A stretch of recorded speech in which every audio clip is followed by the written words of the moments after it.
Okay, so I want to talk about reading old documents that are handwritten, which you come across if you're doing genealogy research.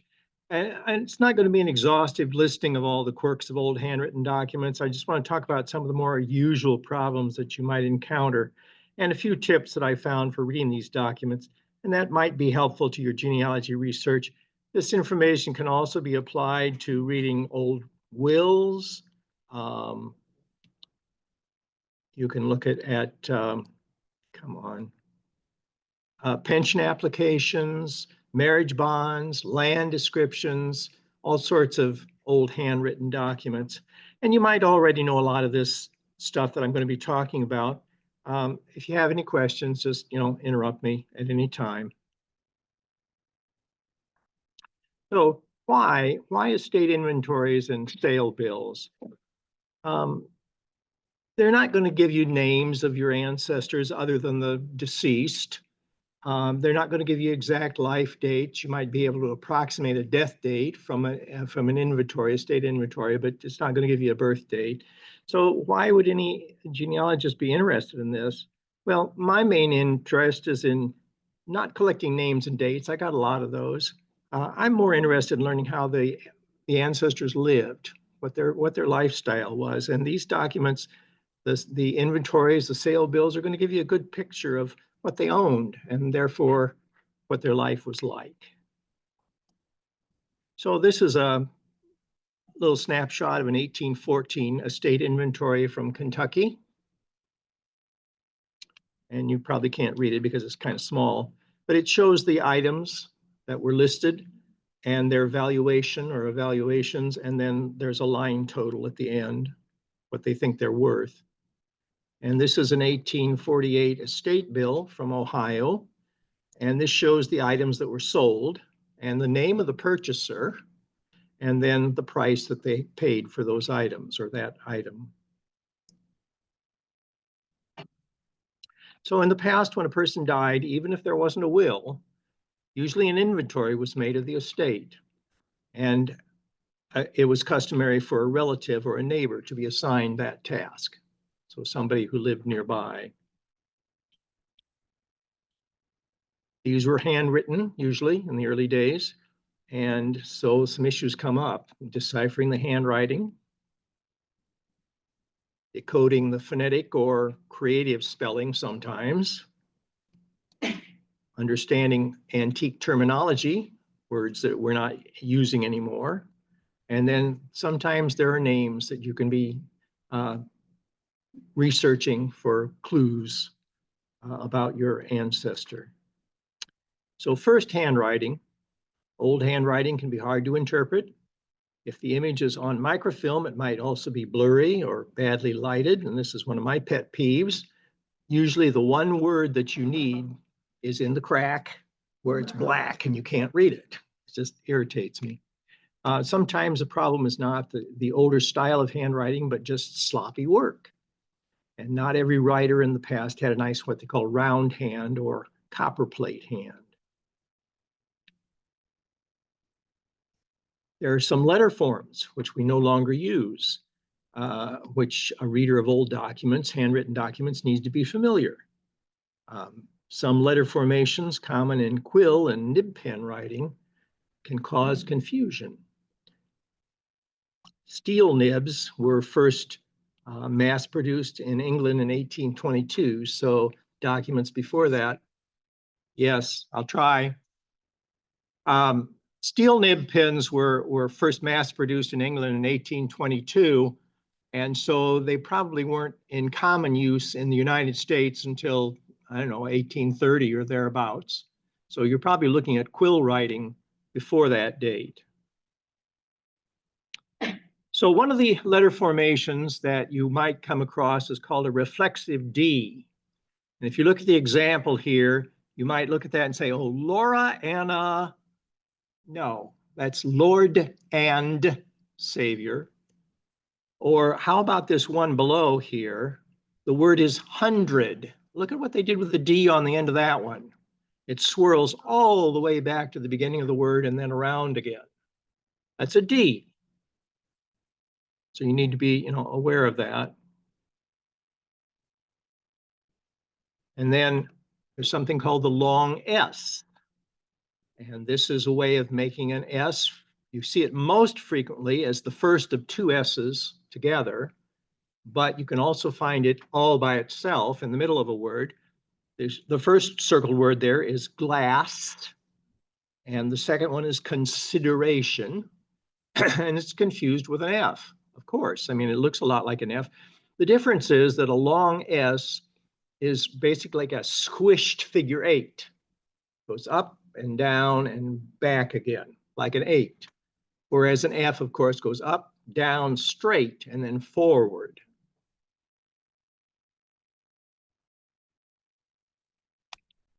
Long S, reflexive D, long S.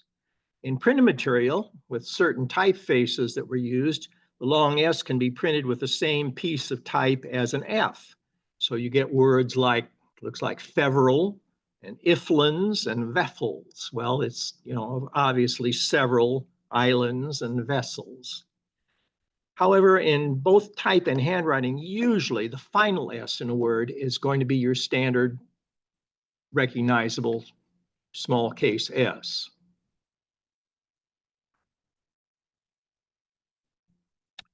Then we have an E that looks like an O.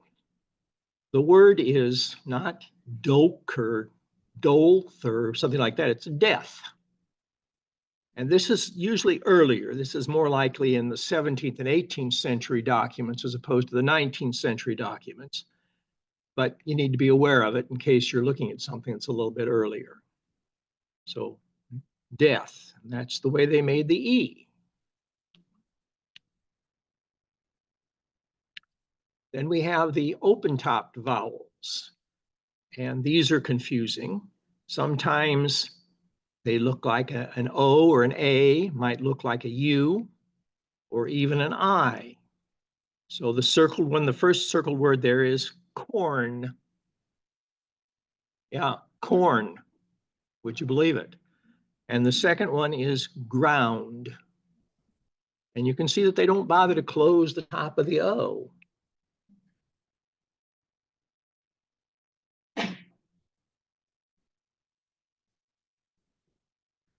Then sometimes they don't bother to put a flourish on the end of a letter, like a W, or sometimes they put a little extra swing on the end of the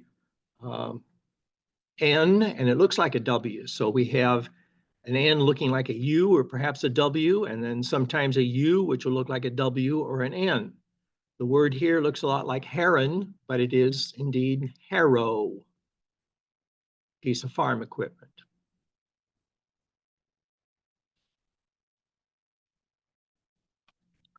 And we have the T with a half cross. Sometimes it's called the Palmer T. Is the Palmer handwriting system taught this. And that, of course, that didn't come into being until the late 1800s, but some people still use it. So we have sheet. And you see the cross on the T doesn't go all the way from left to right. It only goes to the right. And then VIZT, which is an abbreviation. But there's the half cross T, and it doesn't even come straight out. It kind of hooks up. And more frequently, VIZT is abbreviated VIZ anyway, but this clerk happened to do it that way. Then X and K were frequently made in two separate strokes. Well, X is now anyway, but K isn't. And so you get things that make it look like, this is, the first word is executors, and it looks a little bit like SC. You can see that the cross stroke doesn't go all the way across. It just, boop, and then boop, together. And sometimes they're not together either. Sometimes you'll find them slightly separated. So it really does look like SC. And then the second one is not lash it, it's basket, which of course is misspelled because it has two T's on it, but you find that. But you can see how they made the K. It looks like an H with a little flick on top of the knee of the H. And sometimes that looks like a dot on the I as opposed to a part of the K.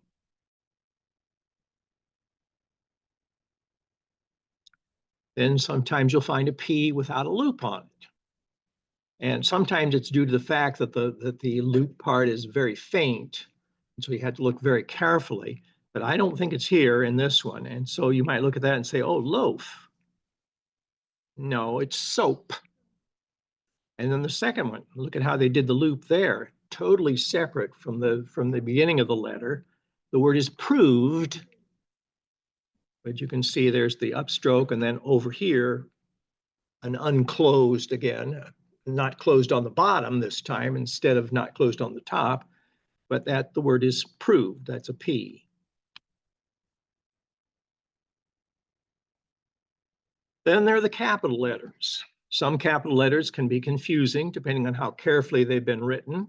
So L and S can be confused, H and W, which was a surprise to me when I saw this one. I and J, of course, depending on how far below the line they go. T and I, and there are probably others. Show you some examples here. Here we have the first one is a name, and I have seen this transcribed many times. You have to be careful about transcriptions, but I have seen this name transcribed as Samuel. It's not. It's Lemuel.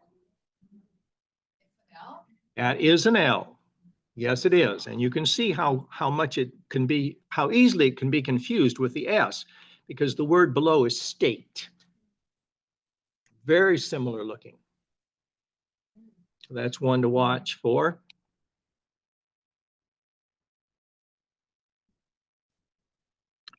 And then here's the HW. I looked at this one up here at the top. Well, we have Ann Harper, and it looks to me like H.A. Charlton and John Harper. But on the other instance down here on the same paper, by the way, same page, we see Ann Harper, William A. Charlton, and John Harper. So that's a W up there.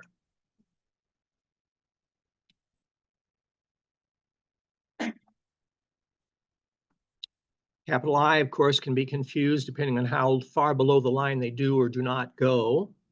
J below the line, or I too far below and J not far enough below the line. And I was sometimes used in place of J in much earlier days. So in Latin, there is no J. And so we have Iulius Caesar, Julius Caesar, Julius.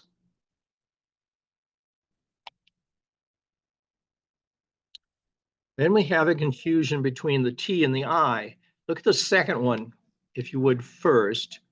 To one smoothing trow? What the heck is a trow? But if you look very carefully up here, we have to, one pair of, and in obedience to, compare them, and you can see that it looks closer to the I than it does to the T. So it is an I. I-R-O-W? No, that's an N, and they just flicked it up to make it look like a W. It's iron. It's a smoothing iron. Like a sad iron, a very heavy, heated on the stove or in the fireplace.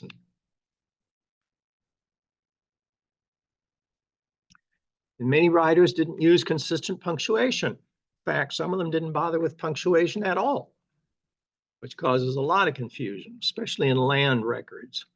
But here we have a list in an inventory. We grubbing, hoe, iron, wedge, and your guess is as good as mine here. Hames, which is a part of harness material for a horse or a ox or something, or is it hammer, misspelled? And what is that last letter? Is that an R? Is that an S? Kind of cute, confusing, but no commas either.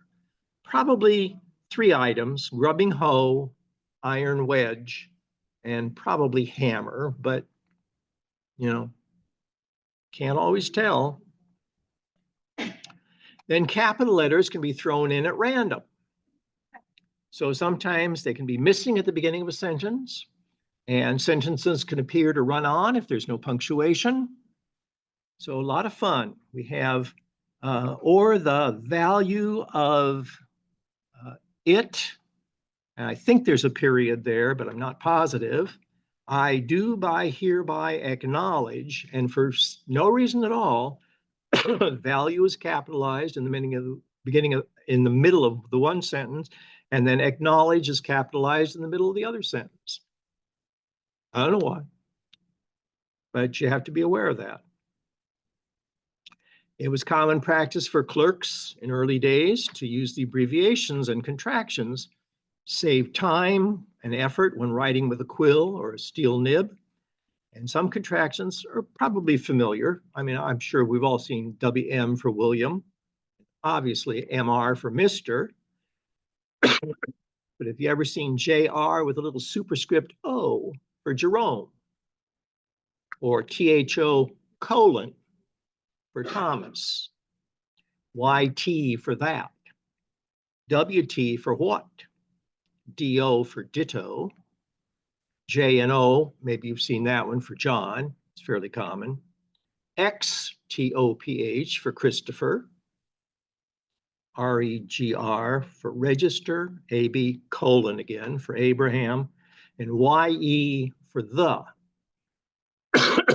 You may already know this, but it's not ye old English tea shop or shoppy. It's the old English tea shop. It's not a Y, it's a letter called thorn, and it stands for the TH sound, the. So it should never be pronounced ye old, it's the.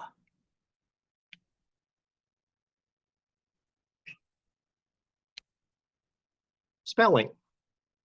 Creative spelling can be as hard to figure out as bad handwriting. Spelling can be peculiar to the individual creating the document.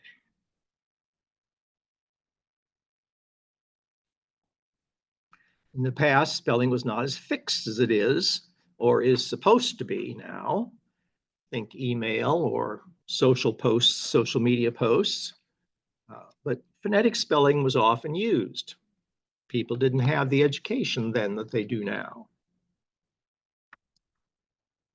So we have something like RIPHIL, gun, shot, pouch, and molds. Again, no punctuation.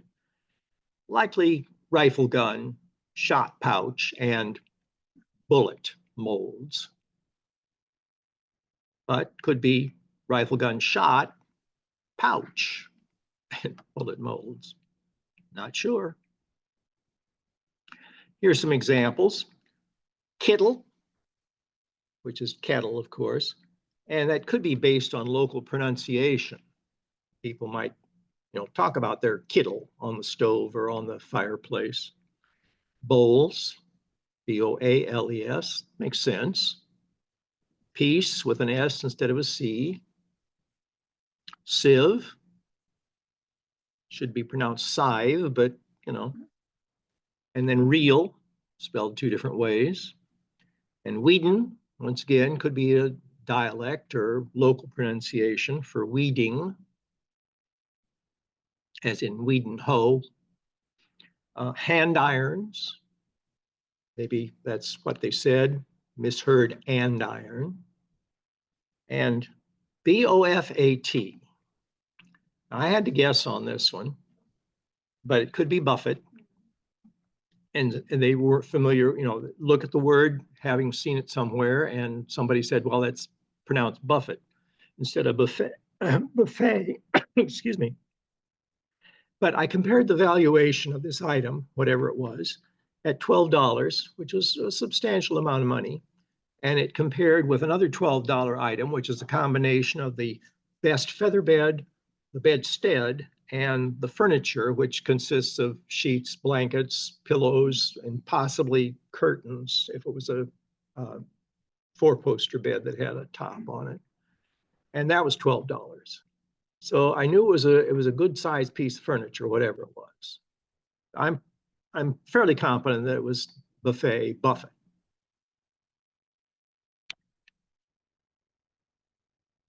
Spelling of a word can change within the same document. I have 3 items from John Lehman's estate. I have his will, I have his inventory, and I have his settlement papers. And his name is spelled 4 different ways among those 3 papers.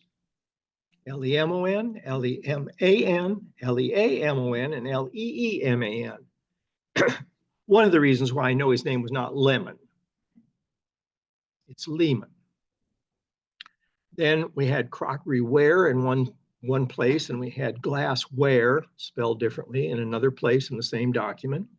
And then we have WOLEN, which is probably woolen, wheel, and then quill wheel spelled differently in both places, and then pewter spoons and pewter dishes.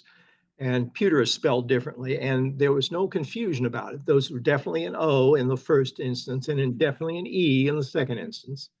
So, different spelling. Different spelling doesn't necessarily mean that it's a different person or a different kind of object. Sometimes the native language of the speller or the writer is relevant. If the clerk originally learned to write in German, but is now writing in English, he might be using a German spelling for an English sound that he hears. Same thing goes for Spanish and English in the southwestern part of the United States. So here are some examples from German. A native German speaker spelling words in English might spell iron, E-I-R-O-N, cloth, C-L-O-U-G-H-T, blankets, P-L-A-I-N-K-I-T-S, cider barrels, C-I-T-E-R-B-E-R-E-L-S, and Bible, capital B-I-V-E-L.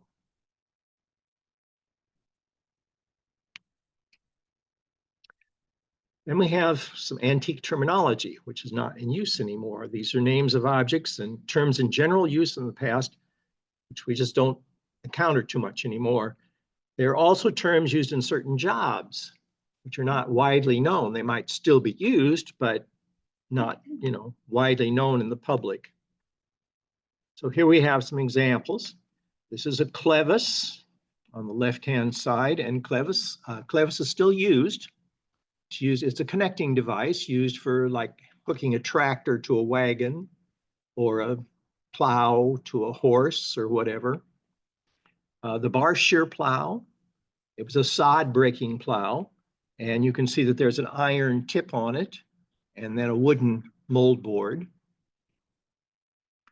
Dog irons, that might have been a regional term as well, but they're andirons or fireplace tools which used to keep the logs up from the bottom and get air circulation underneath the fire. And then a steelyard scale, sometimes a steelyard scale, sometimes it's called a stillyard scale. And probably if you're old enough to have been to the doctor's office before digital scales, you probably stood on one, because then the nurse would come over and shove the little weights this way and this way until it balanced. It's the same principle.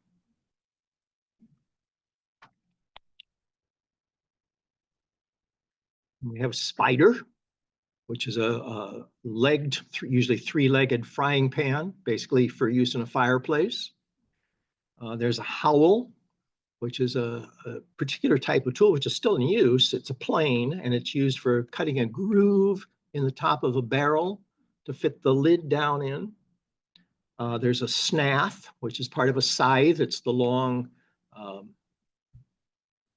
extension up to the handle, or handles on the side, and then there's the great wheel. You might look at that and say, well, that's a spinning wheel. No, a spinning wheel is a sit-down device, much lower, originally created for spinning linen, flax into linen thread. The great wheel was used for spinning wool into yarn. So it was a stand-up tool, sometimes called a walking wheel, I believe also. So there's some puzzles. Unfortunately, there may be words due to poor handwriting, unusual spelling, or obscure antique terminology, which you're just not going to figure out, sadly. But here's some things to try. You might look at the context and see what would make sense. You might enlarge the word with a magnifying glass, or better yet, scan it and use your enlarging tool on the computer screen. You can make a copy of it and put tracing paper over it and try copying the strokes that were used that might, trigger a memory of, oh yeah, that's how I make a whatever letter it might be. And then look for duplication within the document or documents. See if you see the word written a little bit more carefully somewhere else. And then, of course, for old terms, you want to consult reference books or perhaps Google. Sometimes an inventory was taken room by room. And if there's a word that you don't know that seems to be like piece of farm equipment maybe, but the other words around it are definitely household goods, then you might want to rethink that. Unfortunately, of course, it's not helpful if the inventory appears to have been done in random order, and a lot of them were.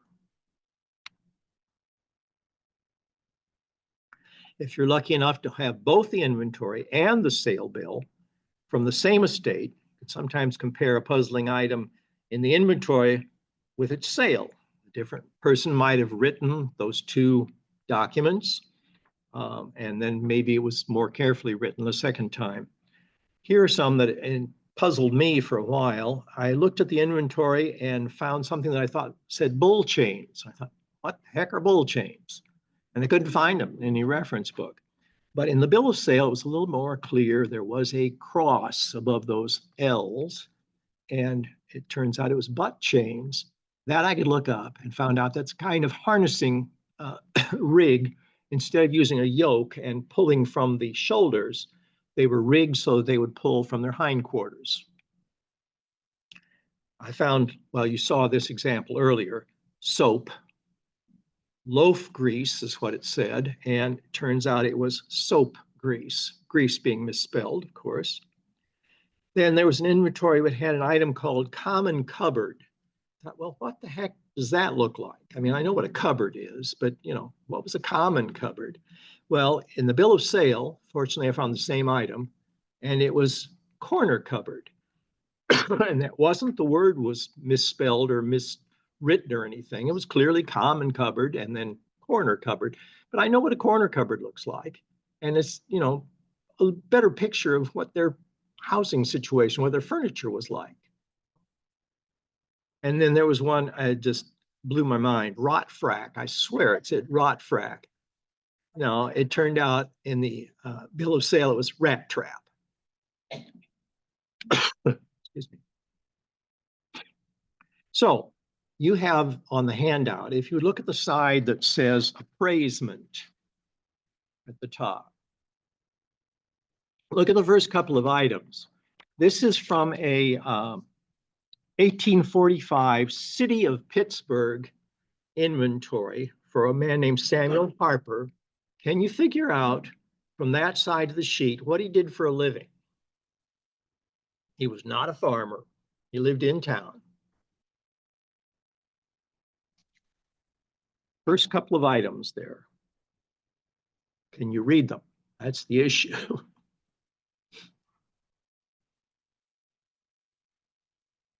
Oh, it's not, I'm sorry. This is what is on the screen is not what you're looking at.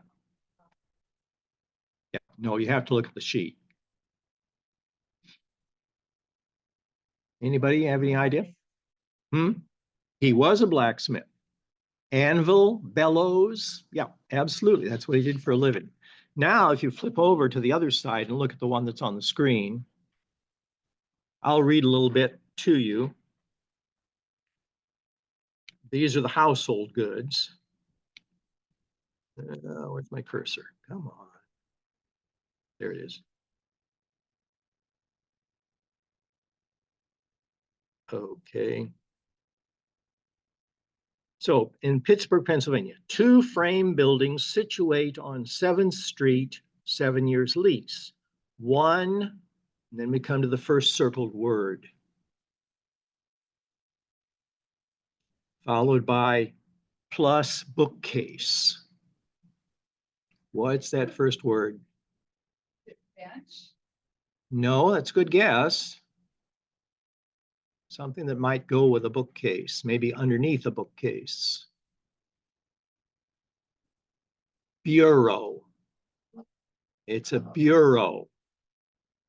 Isn't that fun to try to figure out what that one says? Yeah. Well, that's the issue, isn't it?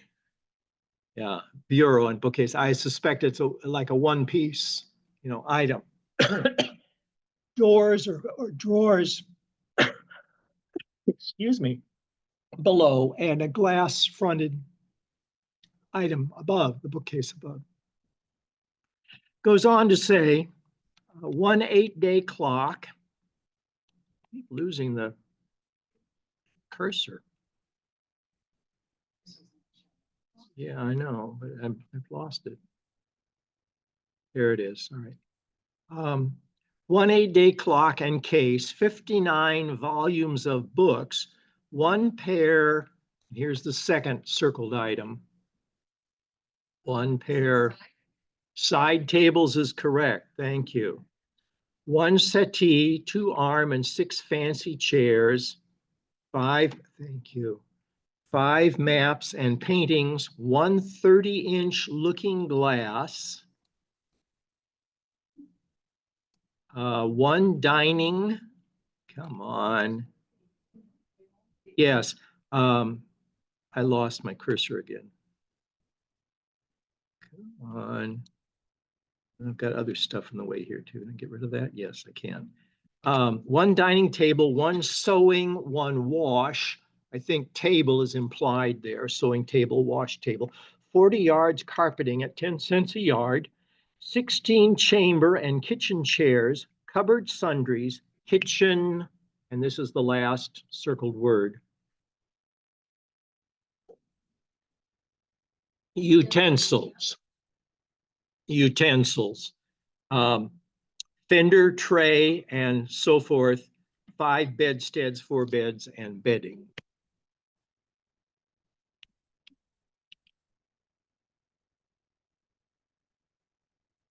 Oh dear.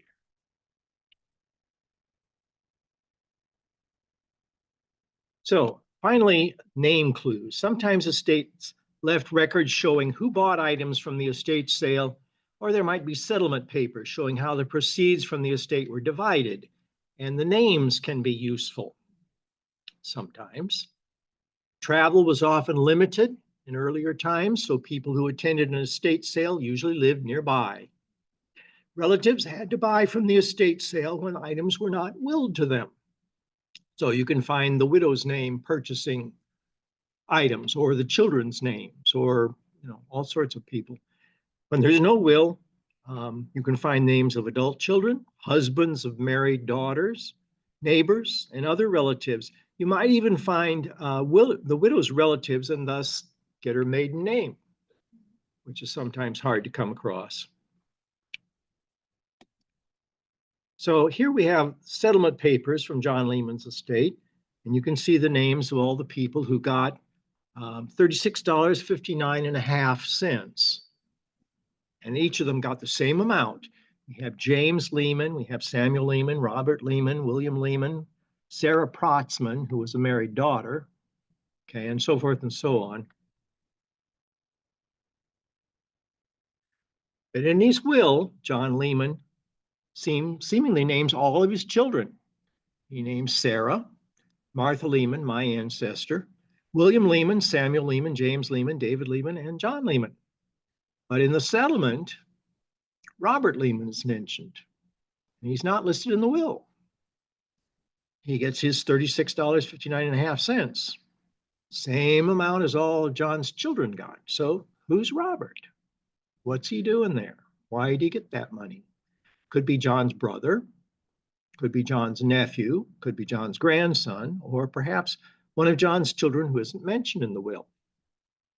It's a clue for more research. And I don't know for sure. I suspect he's the oldest child, and he was settled outside of the will. But because he was a child, he inherits the same as all his siblings. Don't know for sure.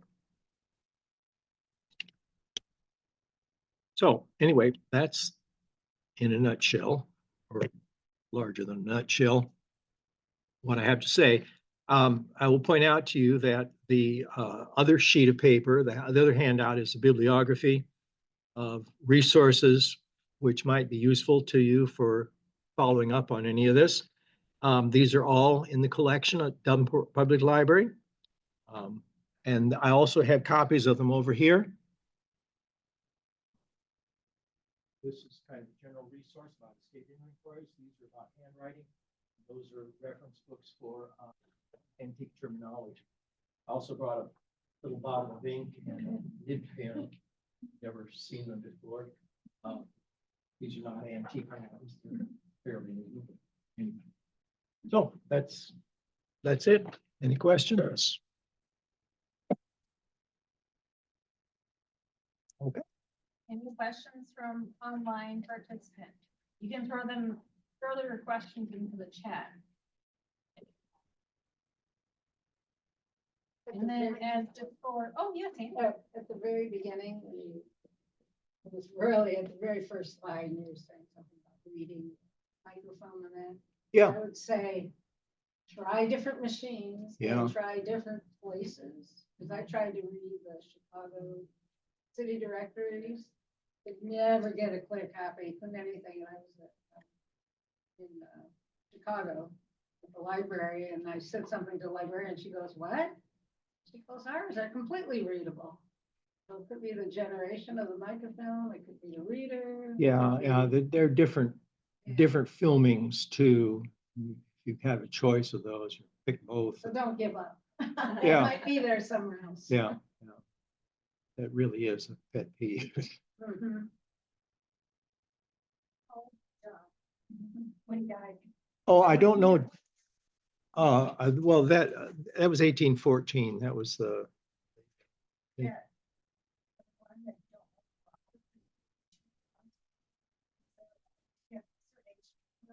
No, no. I know, I'm sure of that. No, that my only suspicion is that he was probably older. If he was a son, there's a sale, land sale document that John and his wife sold to Robert previous to this, and so that's why I suspect that they probably gave him a good price on some of their land. That's why he wasn't in the will. They figured that was his inheritance. But then because he is a legal heir, when Dad died, he got his share of the proceeds of the sale.